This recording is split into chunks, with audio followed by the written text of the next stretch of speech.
And we're back with Richard Reviews. Today we're reviewing a book for richardreviews.com/GriffinChestnut here on YouTube. This is Richard's personal page on YouTube where he uploads all of his reviews.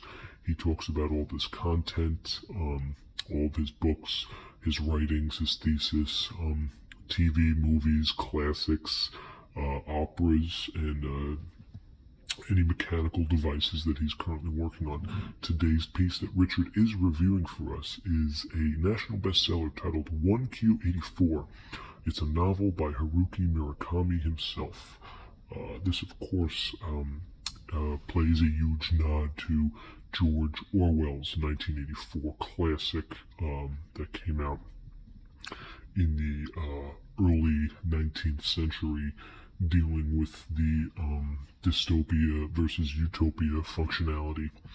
And this being from Murakami himself, Richard felt the need to read it and review it, since Murakami is one of Richard's favorite novelists today.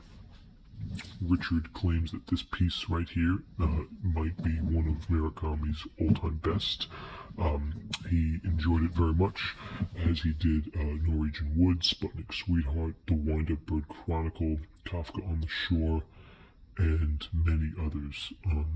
He even saw little elements of Dance Dance Dance in this as well, which is sort of rare considering Dance Dance Dance is such an early novel, along with Pinball 1973 and all the other secular notion ones with the short story verses that he came out with. So more beautiful stuff from Haruki Murakami, and we're going to take a look at this piece from front to back.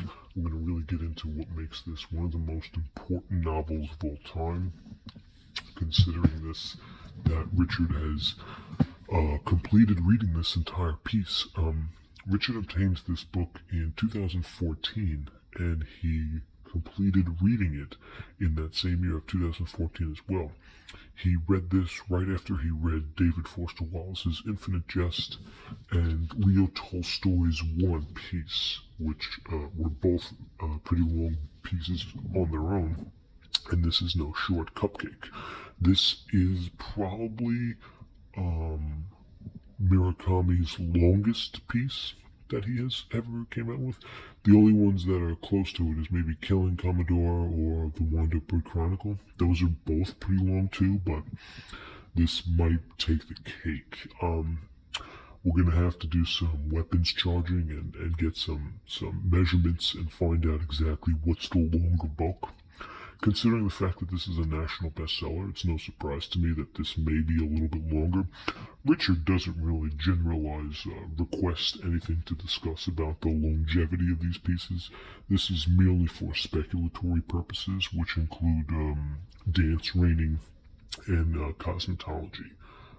It wasn't for long that the decommission that was offered to Richard between the two nations pledged him to be a sanctuary state ranger, where he works in the northern New York region of upstate New York near the town of Schenectady, which Richard grew up in.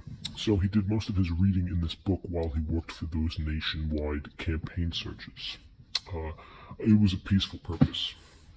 So we're going to take a look at this piece. It is a very long piece, one of Murakami's longest. Like we said, it's a massive piece, as you can tell. It is it's got quite some girth.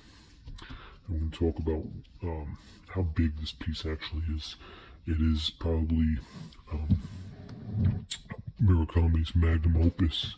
If he had to say any of his pieces that are released today are any of his magnum opuses, it would probably be this piece right here, 1Q84. Beautifully written piece, beautifully done, and just Murakami is a scientist at creating works of art, and we're gonna go over this piece right now. Richard tries to keep it in good condition, but considering how big this piece is, you're gonna see this bendage here. It rolls in with a C, and this can't be helped, okay? Because of the thickness and the girth of this piece, you really can't do anything about that. So it's just part of the piece, and we're going to go over the entirety of it. But this will bring some points down. There is some, looks like some cleavage in the cream up here, a little scratch and tear, but that's just part of it.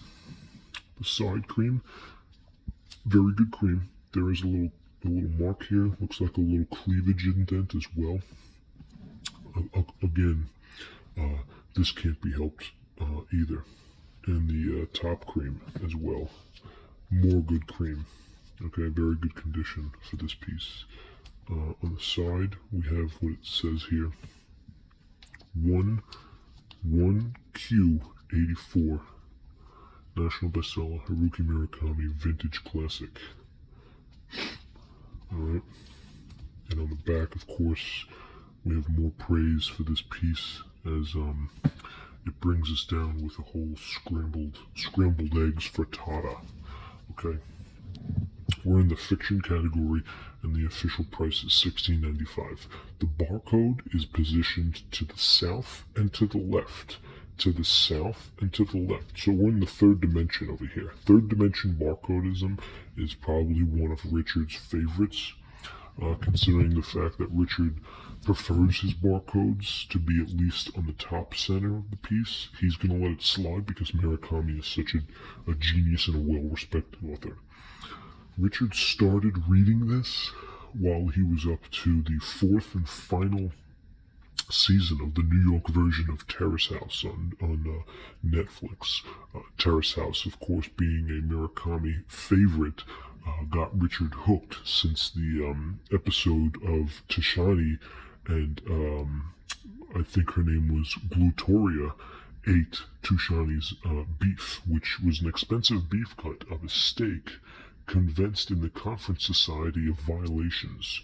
Unfortunately, the beef didn't last too long, as they ate it with some brown rice and noodles, vegetable stir-fry, and cosmopolitan dessert with Napoleano delicacy, and they all got drunk, stoned, and stupid by the end of the episode. Unfortunately, due to the wrestler's subsequent suicide, it looks like Terrace House is no longer being filmed, and Richard will have to find a different form of entertainment on Netflix. For that, we're going to take a look at the piece and see exactly how much this is worthy of it.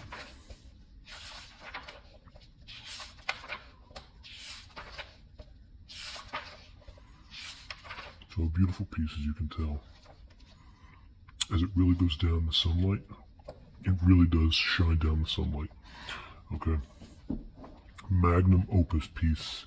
This is just filled with the story, and the whole entirety of it is based on this perpendicular stature. Okay. And the stature is a perpendicular notion point, and you can fill it in and pop it through. Okay. Fill it in, pop it through. Okay, and what you get with this is it comes down and it shines across. Okay.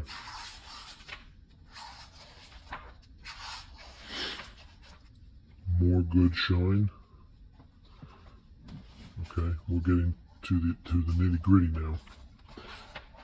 And this, of course, is to the end. So it takes its tail from its ingenious point of view. So we're going to get a page count here. We have towards the end 1133. So we can confidently say that this piece is in fact a 1,200 page masterpiece from Mr. Haruki Murakami himself, who has given us many national bestsellers across the land, and there is much need to know in terms of why and how this man is able to do what he's done in the past.